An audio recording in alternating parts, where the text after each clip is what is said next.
Parliament के नए संसद गठन होने के बाद जो पहला सत्र था, 140 करोड़ देशवासियों ने बहुमत के साथ जिस सरकार को सेवा करने का हुक्म किया है देशवासियों ने, उसकी आवाज को कुचलने का और लोकतांत्रिक प्रयास हुआ। 2.5 घंटे तक देश के प्रधानमंत्री का गला घोंटने का, उनकी आवाज को रोकने का, उनकी आवाज को दबाने का लोकतांत्रिक परंपराओं में कोई स्थान नहीं हो सकता है और इसका कोई पश्चाताप तक नहीं है, दिल में दर्द तक नहीं है। मैं आज आग्रहपूर्वक कहना चाहता हूं, देशवासियों ने हमें यहां देश के लिए भेजा है, दल के लिए नहीं भेजा है। ये सदन दल के लिए नहीं, ये सदन देश के लिए है। ये सदन सांसदों तक की सीमा तक नहीं है, 140 करोड़ देशवासियों की एक विराट सीमा करके लिए है। तो ये तो प्रधानमंत्री नरेंद्र मोदी ने जो नसीहत दी वो हमने आपको दिखाया, वो हमने आपको सुनाया। लेकिन अब विपक्ष की जो हंगामा लिस्ट है, जो उसकी टू डू लिस्ट है कि उसको मॉनसून सेशन में क्या करना है, वो सिलसिलेवार तरीके से हम आपको यहां दिखा रहे हैं। पहला मुद्दा जिस पर आज हो हंगामा देखने को मिला, कई तरह के जो सवाल है, कई तरह की जो टिप्पणियां हैं वो विपक्ष द्वारा की गई, वो है नीट पेपर लीक। इसके अलावा दूसरा अहम मुद्दा जो है वो है कावड़ रूट नेम प्लेट विवाद का, जिस पर कोर्ट का आज फैसला भी आया है। तो इसे लेकर भी जाहिर तौर पर जो सियासत है वो देखने को बाहर तो मिल ही रही है और अंदर भी जाहिर तौर पर उस मुद्दे को उठाया जाएगा। तीसरा बड़ा मुद्दा या तीसरी जो हंगामा लिस्ट है जिस पर लेकर हंगामा कर सकता है विपक्ष, वो है जम्मू कश्मीर में आतंकी हमले जिस तरह से एक के बाद एक हुए हैं। चौथा बड़ा मुद्दा जो है बेरोजगारी और महंगाई। वैसे सड़कों पर नजर नहीं आता है विपक्ष इन मुद्दों को लेकर, लेकिन हाँ, संसद का जो ये सत्र है वो भी इन मुद्दों को लेकर धुलता हुआ नजर आएगा, क्योंकि आज उसका ट्रेलर नजर आ गया है। पांचवा बड़ा मुद्दा जो है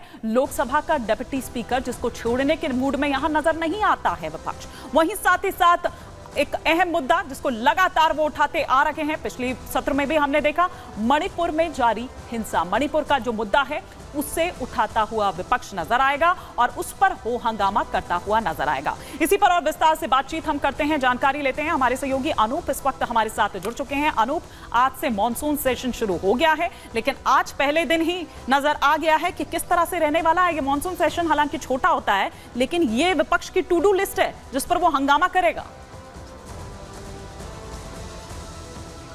बिल्कुल आप सही कह रहे हैं, मानिए टू डू लिस्ट है और मॉनसून सेशन है और आरोपों की बौछार विपक्ष की तरफ से होने वाली है।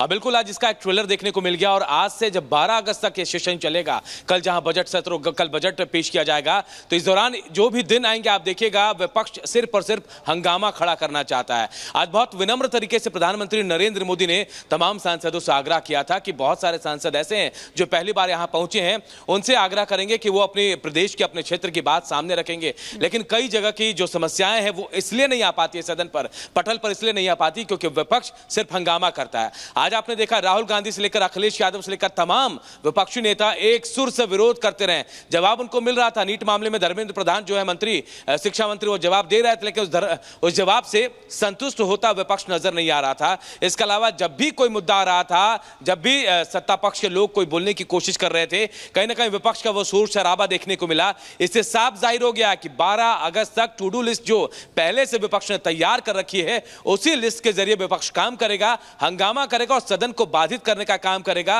और कहीं ना कहीं इसका खामियाजा सिर्फ और सिर्फ देश की जनता को भुगतना पड़ेगा, क्योंकि देश में बहुत सारी समस्याएं हैं जिनको पटल पर लाना है, सदन के पटल पर लाना है। लेकिन अगर ऐसी बहस होती रही, ऐसे ही सदन में हंगामा होता रहा, तो शायद वो पटल पर ना आ पाए। हिमानी, बिल्कुल आपने ठीक कहा और यही कारण है कि शिक्षा मंत्री को वो तमाम बातें भी यहां पर गिनवानी पड़ी। हम ये भी जानेंगे यहां पर कि ओम बिरला ने क्या कुछ कहा, लेकिन उससे पहले इसी से मुतल्लिक आपसे एक सवाल जो मैं जानना चाह रही हूं कि शिक्षा मंत्री को यहां पर कहना पड़ा कि ठीक है आप बोलिए, आप कुछ भी, लेकिन इस तरह से आप नहीं कह सकते कि आप बकवास बिल्कुल कह दें। फिर उन्होंने सपा की जो फाइल है वो भी खोल ली, उन्होंने राहुल गांधी को भी याद दिला दिया कि मनमोहन सरकार के समय क्या हुआ था, 3 बिल आप लेकर आए। ऐसी क्या मजबूरी थी कि उसको वापस ले लिया, या कौन सा दबाव था?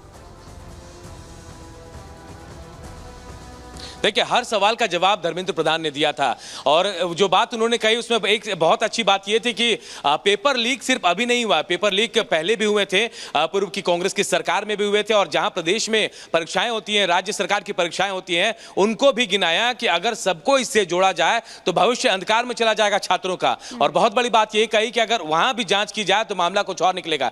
लेकिन बेहतरी तो अब यह होना चाहिए कि अब तमाम लोगों को सुझाव देना चाहिए कि इस तरह के मामले आगे ना आए, भविष्य के साथ खिलवाड़ ना हो, तो इसके लिए विपक्ष को सामने आना चाहिए था। लेकिन विपक्ष सिर्फ और सिर्फ कमियां गिना रहा था। अखिलेश यादव ने तो यहां तक कह दिया कि कोई रिकॉर्ड बनाए ना बनाए, लेकिन मोदी सरकार में नीट पेपर लीक या फिर पेपर लीक का मामला जरूर रिकॉर्ड बनाएगा। तो कहीं ना कहीं विपक्ष के लिए कह सकते हैं आप कि पहले से तैयारी थी कि सिर्फ सरकार को घेरना है, सरकार की बातें जो आ रही, जो जवाब आ रहा था उस पर कोई रिएक्शन नहीं देना है, सीधे जवाब घेरने के दौरान नारेबाजी करनी और बोलने नहीं देना, यह पहले से तय था। ही मानी बिल्कुल आपने ठीक कहा। अनूप, आप हमारे साथ बने रहिए, मैं लौटूंगी आपके पास। लेकिन जिस हंगामे की हम यहाँ पर बात कर रहे हैं, उस हंगामे पर क्या बोले ओम बिरला, हम ये भी यहाँ पर बताते हैं सिलसिलेवार तरीके से कि सदन में सार्थक चर्चा जरूरी है, ये स्पीकर ने साफ तौर पर कहा जब विपक्ष वहां पर हंगामा कर रहा था सदन के भीतर।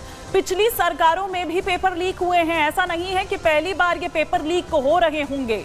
लेकिन इधर परीक्षा व्यवस्था पर जिस तरह से सवाल उठाया जा रहा है, जिस तरह से बकवास और न जाने किस किस तरह की टिप्पणियां की जा रही है, वो करना गलत है। इस पर राजनीति नहीं होनी चाहिए। और देखिए, खुद राष्ट्रपति इस मुद्दे पर कह चुकी हैं, खुद पीएम इस मुद्दे पर कह चुके हैं कि राजनीति नहीं होनी चाहिए। और अब स्पीकर में जब सदन में जब हल्ला मचा रहा था, विपक्ष हंगामा कर रहा था, तो स्पीकर को भी ये कहना पड़ा सरकार सभी सुझावों को मानेगी। ये यहाँ पर स्पीकर द्वारा कहा गया कि अगर ऐसा है तो फिर आप लेकर आइए ना सुझाव। आप कह रहे हैं कि बात नहीं कर रही है, मान नहीं रही है सरकार, चर्चा करने को तैयार नहीं हो रही है, लेकिन सरकार ये कह रही है कि आप सुझाव लाइए, अगर कुछ ऐसा है आपके पास तो सुझाव आपके माने जाएंगे। क्या और कहा ओम बिरला ने, सुनवाते हैं आप। के अंदर ये सार्थक चर्चा होनी चाहिए, क्योंकि प्रश्न ये था कि परीक्षाओं के विषय के अंदर, और आप सबको पता है देश में अलग अलग राज्यों के अंदर भी अलग अलग दलों की सरकार रही, और उन अलग दलों की सरकार में आपकी भी सरकार रही, अन्य दलों की सरकार रही। वहाँ भी कई बार प्रश्न लीक हुए, प्रश्न पत्र लीक हुए और परीक्षाओं पर प्रश्न उठे। मेरे सवाल, एक मिनट, हमारा सवाल ये है कि हम यहाँ इसलिए चिंता के लिए बैठे हैं कि भविष्य में हमारे विद्यार्थियों के भविष्य पर कोई विषय न उठे, इसलिए किस तरीके का मैकेनिज्म डेवलप करें, परीक्षाओं का क्या बेहतर सिस्टम डेवलप करें, इसमें सबके सुझाव आएँ ताकि भविष्य के अंदर, और उसके लिए जो उत्तम सुझाव हो सकते हैं सरकार भी उस उत्तम सुझावों को मानेगी। एक मिनट,